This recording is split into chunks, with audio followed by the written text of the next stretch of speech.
You wake in the dead of night to the sound of wooden wheels grinding against cobblestone. The air is thick with something that makes your stomach turn, a sweetness that clings to the back of your throat like rotting fruit mixed with perfume. Through the thin walls of your chamber, you hear the procession moving through the courtyard below. Torches cast dancing shadows against your window. The servants whisper prayers as they pass, their voices trembling with a fear that has nothing to do with the darkness. You know what travels in that elaborate hearse. You know who rides beside it, her pale fingers clutching the black curtains, her lips moving in constant conversation with someone who can no longer answer. The Queen of Castile is making another midnight journey with her beloved, and every soul in the convoy pretends not to smell what emanates from that ornate coffin. Your hands shake as you light a candle.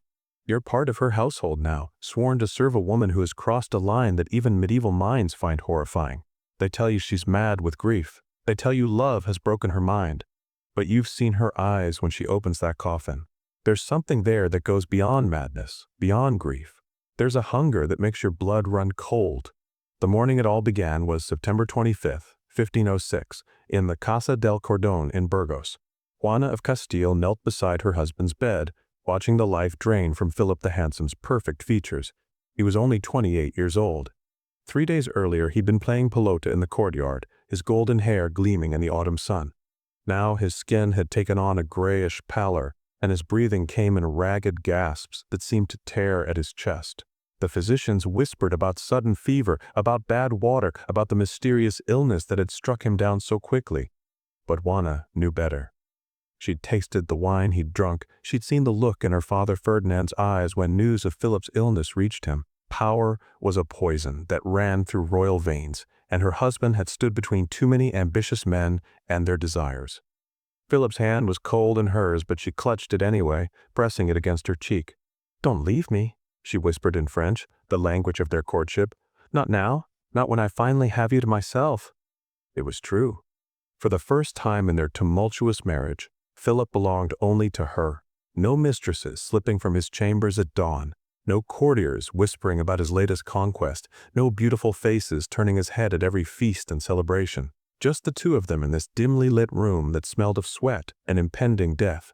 When the final breath left his body, something inside Juana shattered. But it wasn't the normal breaking that comes with grief. It was as if reality itself cracked, revealing something underneath that had always been there waiting. She didn't scream, she didn't weep. She simply continued holding his hand, continued speaking to him as if he could still hear her. "You see?"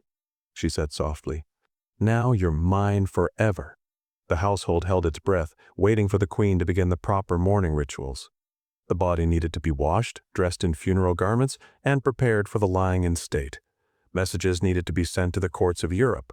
Arrangements had to be made for the elaborate funeral that befitted a king consort, but Juana refused to leave his side.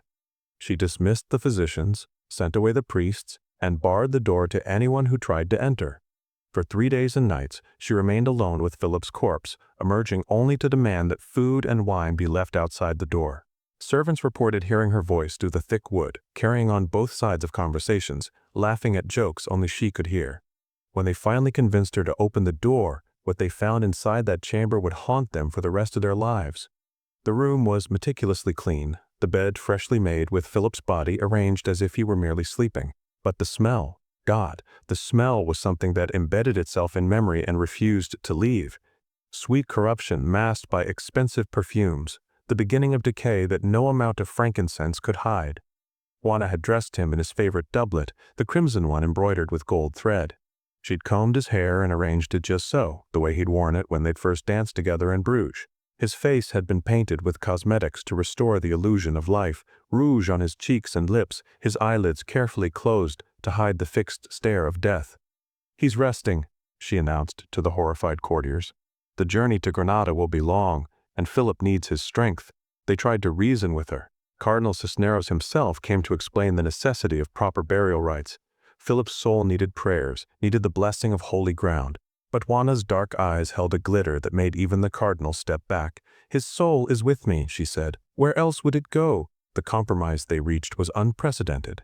Philip's body would be embalmed, a process usually reserved for saints and kings who died far from home. They brought specialists from the monastery of Miraflores, men who knew the ancient arts of preservation. The procedure took place in Juana's presence, her eyes following every incision, every application of preserving salts and herbs. The embalmers worked with trembling hands. The queen's constant questions unnerved them. She wanted to know how long the preservation would last, whether the body would remain flexible, if the features would maintain their appearance. She took notes in her private journal, sketching diagrams of their work with disturbing accuracy. But embalming in 56 was primitive compared to modern techniques. The body was essentially mummified, packed with sawdust and aromatic herbs, the major organs removed and buried separately. What remained was a shell, a grotesque approximation of the man who had once set hearts racing across Europe. Yet Juana looked upon this preserved corpse with the same adoration she'd shown the living Philip. The funeral procession, when it finally began, was like nothing Spain had ever seen. Instead of the swift journey to Granada's royal chapel where Ferdinand and Isabella lay entombed, Juana ordered a pace so slow it seemed the cortege was barely moving. The coffin, draped in cloth of gold and carried by 8 men, would travel only at night. Philip was jealous in life, Juana explained to her horrified courtiers. I won't have other women looking upon him now. This explanation might have seemed merely eccentric if not for what happened at each stop. Juana insisted that the coffin be brought to her chambers every night. She would dismiss all servants and spend hours alone with her husband's corpse. Those forced to stand guard outside her door reported sounds that made their skin crawl. One-sided conversations, the rustle of heavy fabric, and sometimes what sounded horrifyingly like kisses. The procession moved through Castile like a plague caravan. Villagers crossed themselves and shuttered their windows as the funeral cortege passed. Children were hurried indoors. Even hardened soldiers found excuses to ride at the very front or rear of the column, as far from the death wagon as possible. But it was in the town of Torquemada that Juana's obsession took its most disturbing turn. The procession had stopped at a monastery for the night, and the coffin had been placed in the chapel as a gesture of respect. Juana, dressed entirely in black as was proper for a widow, attended vespers with her household. Halfway through the service, she suddenly stood and walked to the coffin. Before anyone could stop her, she had ordered the guards to open it. The monks watched in horror as their queen bent over the preserved corpse, studying Philip's face in the candlelight. You see how he looks at me? She asked the terrified abbot. He wants me to know he's still here. She reached into the coffin and adjusted Philip's head slightly, tilting it toward where she stood.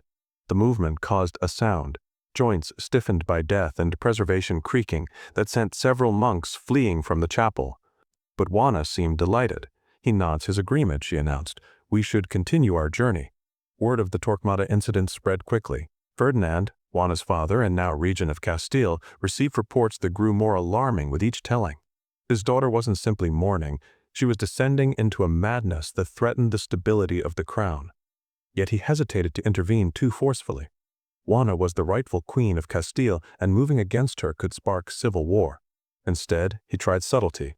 He sent trusted advisors to travel with the funeral procession, men who might guide Juana back toward sanity.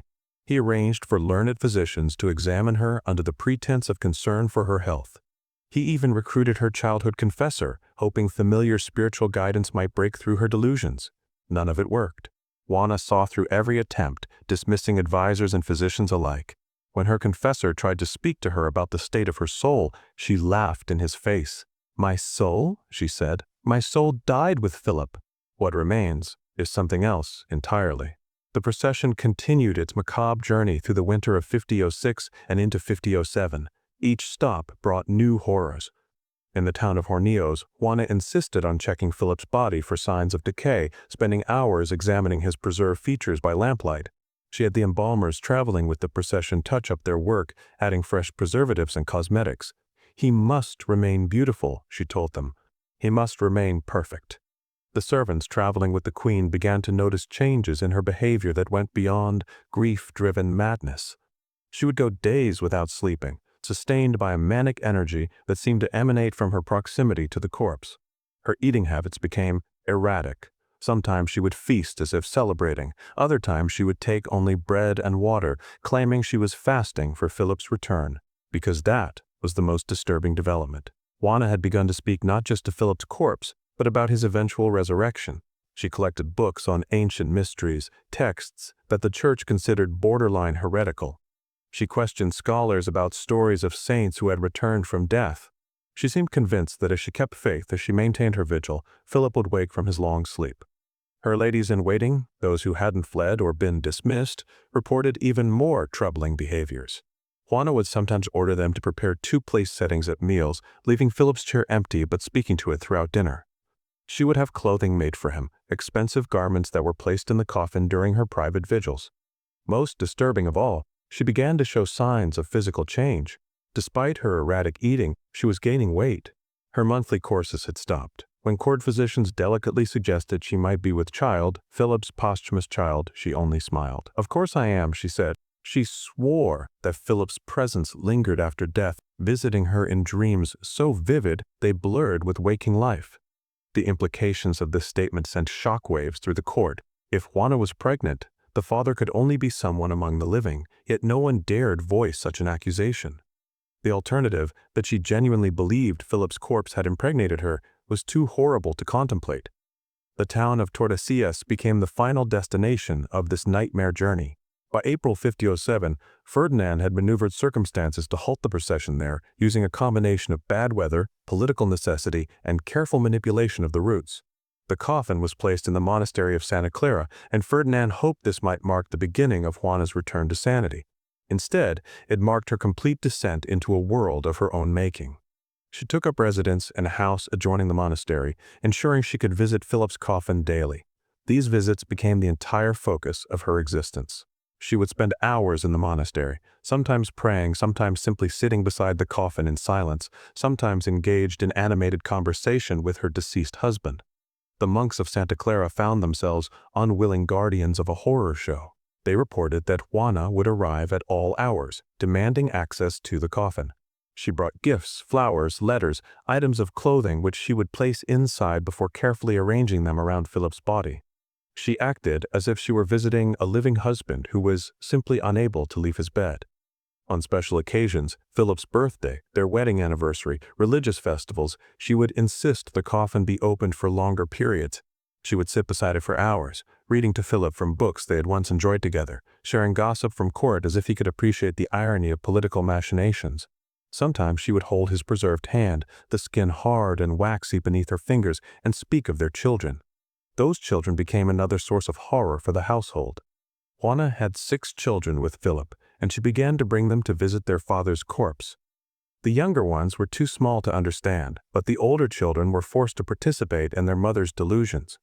They had to speak to the coffin, to kiss their father's preserved cheek, to pretend that this grotesque puppet was somehow still their papa.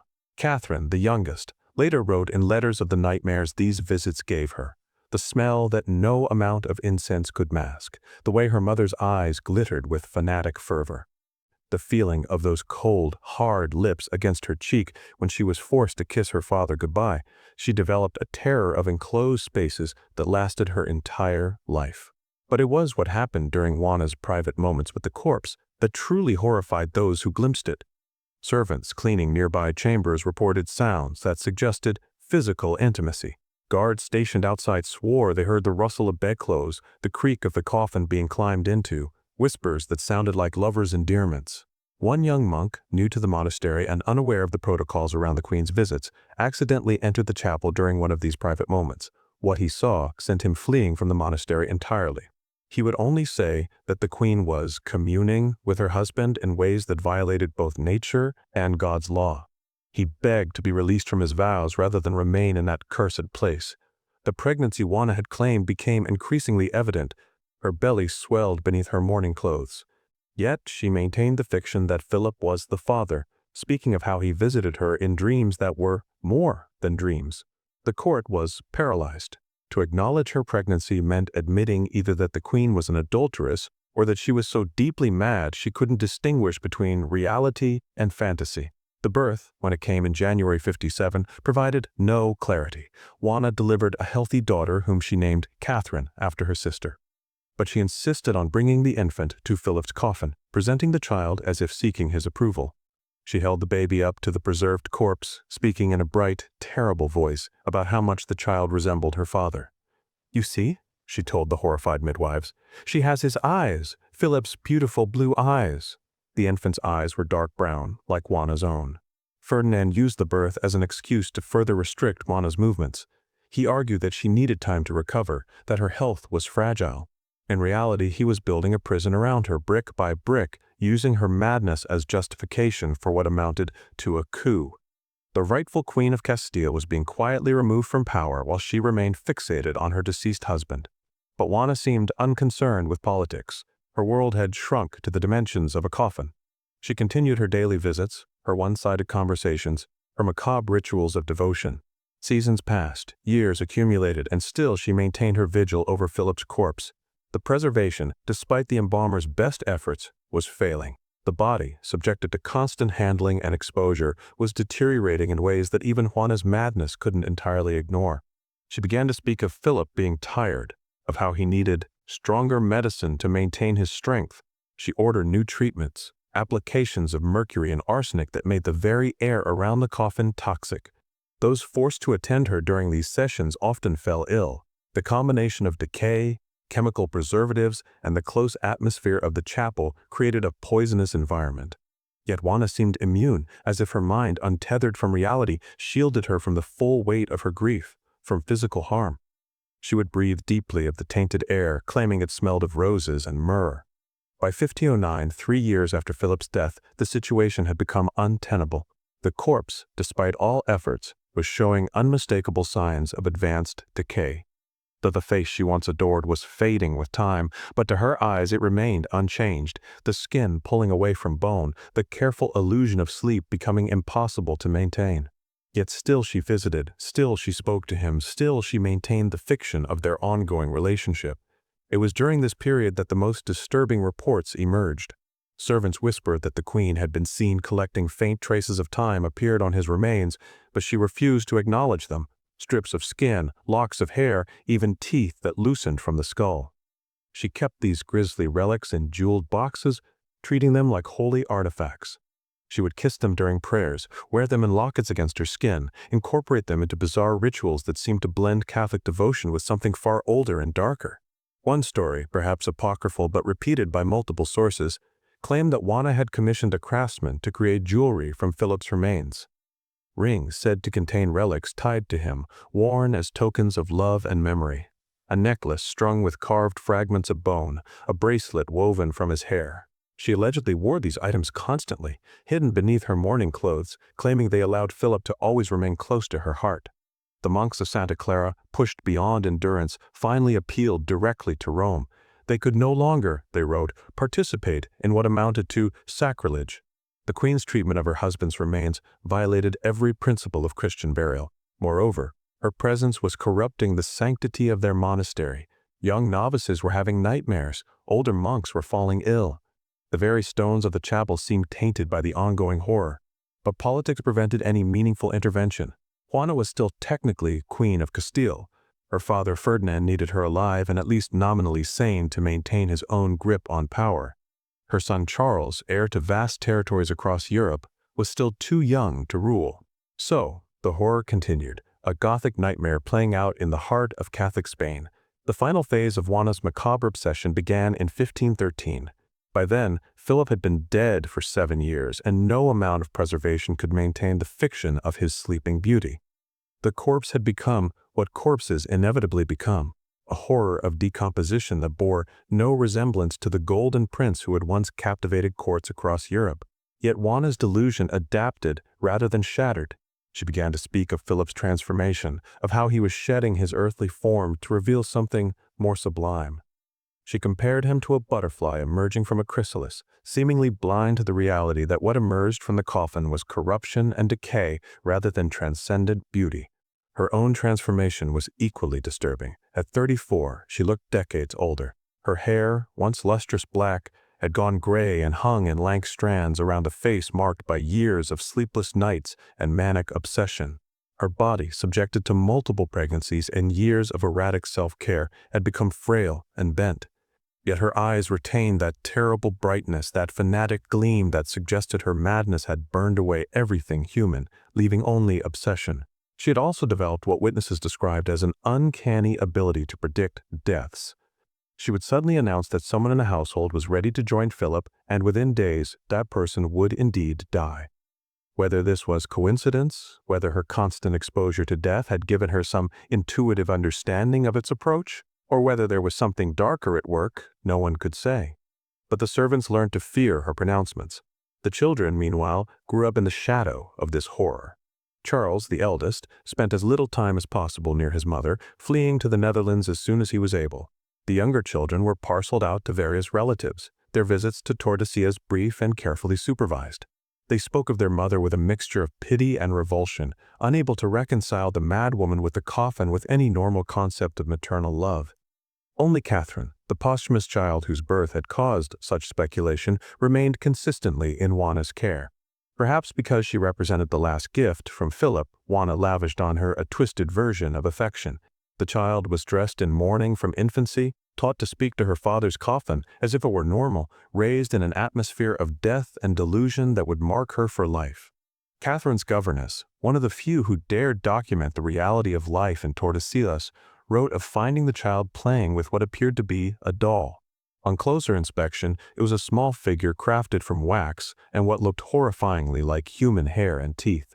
When asked where she had gotten such a thing, Catherine replied matter-of-factly that her mother had made it for her, so she could carry Papa with her always. The governess burned the grotesque toy, but Catherine simply appeared with another days later. It became clear that Juana was creating these talismans, these pieces of Philip that could be distributed like holy relics.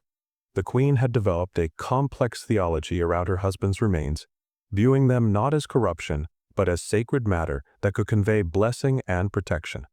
By 1516, when Charles finally came of age and assumed his inheritance, the situation in Tordesillas had evolved into something that defied easy categorization.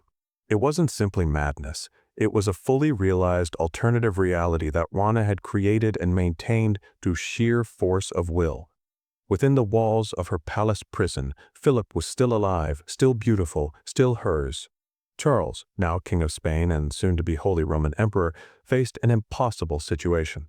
His mother was clearly unfit to rule, but she was still the legitimate Queen of Castile. He couldn't simply remove her without risking civil war.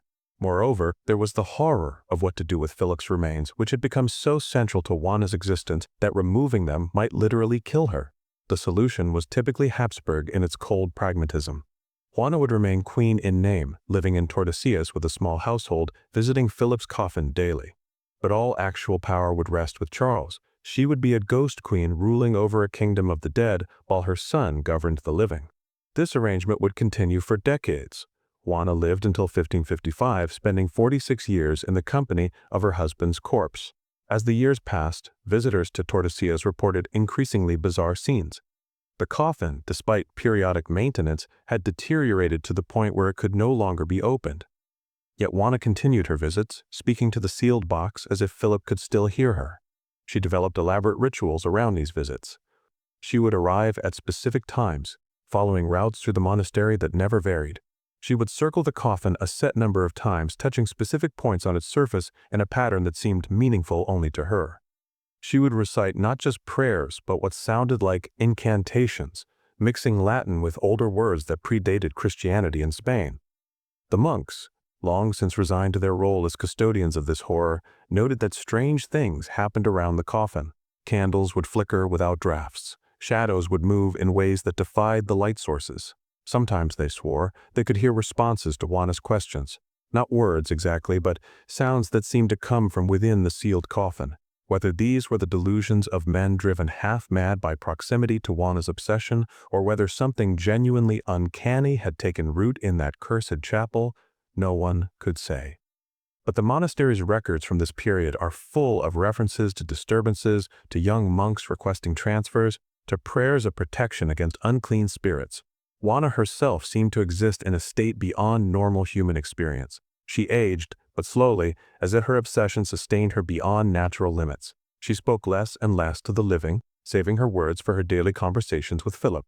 When forced to interact with others, she would often seem confused, as if she couldn't quite focus on faces that weren't preserved behind wood and metal. The end, when it finally came in 55, was almost anticlimactic. Juana, now 75, made her daily visit to Philip's coffin. She completed her usual ritual, spoke her usual words of devotion, and then simply sat down beside the coffin and didn't get up again.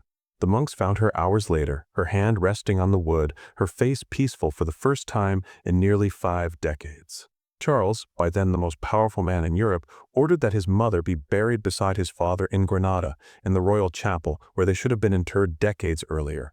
But when workers went to move Philip's coffin, they found it impossibly heavy, as if it had taken root in the monastery floor. It took 8 men to lift what should have been a much lighter burden, and several reported feeling resistance, as if something didn't want to let go.